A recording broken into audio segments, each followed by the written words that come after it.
Hey, thanks for joining me for our story today. Before we get started on that, I wanted to let you know about a puzzle and board game exchange that's going to happen at church for the rest of the month of January. If you have any games or puzzles at home that you would like to share with another Stony Point Church family and drop off on the porch, there is a cabinet in the corner of the front porch where you can put those and see if there is something that you would like to do at home with your family, a puzzle or a board game to take home with you. So we are looking forward to hearing about fun family nights. Maybe you can do a virtual game night with another family, and if you'd like to leave a note with whichever puzzles or games you drop off, and then whoever chooses that can read a note about which family donated that item.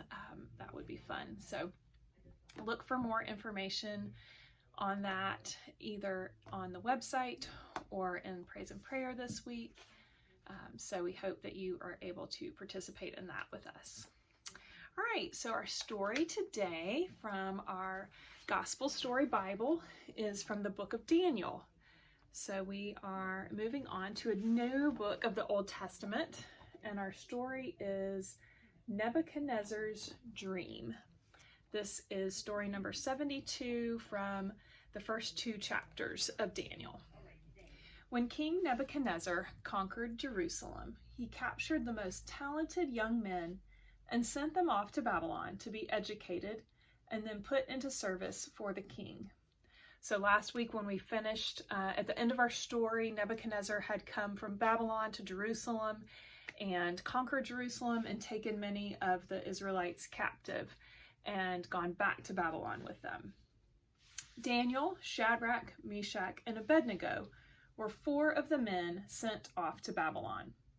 When their training was complete, the king found that these four men were 10 times wiser than his enchanters and magicians. This was because the Lord blessed them with knowledge and wisdom. Daniel could even understand and interpret dreams. One night, King Nebuchadnezzar had a dream that troubled him. He called his magicians, enchanters, and sorcerers to see if they could tell him the dream and its meaning. They answered, "O king, tell us the dream, and we will tell you what it means." But the king said, "No, I want you to tell me both the dream and its meaning. If you don't, I will have you torn apart and your houses destroyed." The magicians were afraid. How were they supposed to tell him his dream if they didn't know what it was? There's no way they could read his mind and tell him what his dream was about. The magicians were afraid. They said, "There is not a man on earth who can meet the king's demand." Daniel 2, verse 10.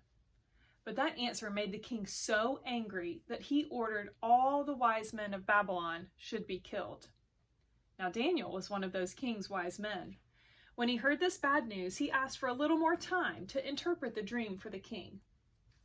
Then he and his three friends prayed and asked the Lord to reveal the mystery to Daniel. And God answered their prayers. Daniel went to the king and said, "No wise man can know this dream by himself, but there's a God in heaven who can make it known." Then Daniel told the king his dream. There was a mighty statue with a head of gold, a chest of silver, a thigh of bronze, legs of iron, and feet of iron and clay. There was also a stone not cut by human hands that came and struck the statue. It broke into such tiny pieces that the wind blew them away. Then the stone became a great mountain that filled the whole earth. Then Daniel told the king the dream's meaning. Each part of the statue was a different kingdom that would rule over the one that came before it. It started with a golden head and ended with a stone that represented the kingdom of God. God's kingdom would break all the other into pieces, and God's kingdom will last forever. When the king heard this, he dropped to the floor and fell on his face. He said to Daniel, "Truly your God is God of gods and Lord of kings, and a revealer of mysteries, for you have been able to reveal this mystery." Daniel 2, verse 47. The king was so grateful that he appointed Daniel ruler over Babylon and chief over all the other wise men. Shadrach, Meshach, and Abednego were put in charge of Babylon under Daniel. Did you know that Jesus is the rock in Nebuchadnezzar's dream? Daniel said this rock would destroy earthly kingdoms and bring in an everlasting kingdom. Paul said that Jesus was the one Isaiah meant when he talked about a stone of stumbling and a rock of offense, and whoever believes in him will not be put to shame. Romans 9:33.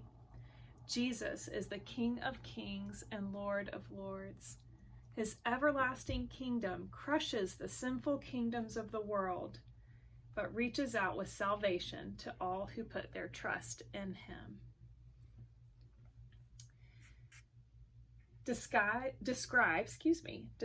Nebuchadnezzar's dream. That's our first question. So if you look here, it's kind of a picture of what's represented. So do you remember what the head was made of? Gold, that's right. The head of gold, and then the chest of silver, a thigh of bronze, legs of iron, and feet of iron and clay. And what happened in the dream? There was a rock, and it came and destroyed the statue. And it said that the tiny pieces were blown away by the wind. And what does that rock represent? What does it do to the statue? Yeah, it destroys it, right? It destroys the statue, and the stone becomes a great mountain that filled the whole earth. And what does the rock represent? That's the kingdom of God, right? That's Jesus. His everlasting kingdom crushes the sinful kingdoms of the world and gives salvation to anyone who puts his trust in the Lord. Why was it so hard in the story for the wise men to tell the king the meaning of his dream? Why didn't they know? Well, they didn't have the power of the Lord, and there's no way they could tell the king something that had happened to him in the night, things that happened in a dream. That's a private thing. So they didn't have God's power behind them like Daniel did. Thanks for joining me today, and I look forward to seeing you soon.